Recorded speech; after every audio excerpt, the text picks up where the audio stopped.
د الله کور د بیت الله شریف دی چې انسان هلته کې ورشي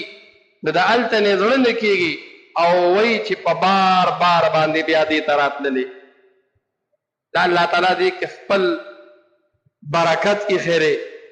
چې د خلکو زړونه د هغې سره مایلې دي، د هغې سره تړلي دي. او بیا وګورو په حج باندې 12-14 لکه روپۍ لګي او د دنیا د ګوټ ګوټ نه چې دی نو خلک راځي او یو ناره وي، یو لبیک وي، لبیک اللهم لبیک، چې یا الله زه حاضر یم، یا الله زه حاضر یم.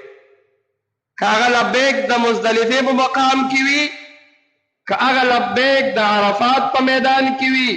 او که هغه لبیک د مینا په میدان کې وي، او که هغه لبیک بیا په هر مقام او هر ځای کې وي. حاجي صاحب سپین کفن اچولی وي، 2 څادرې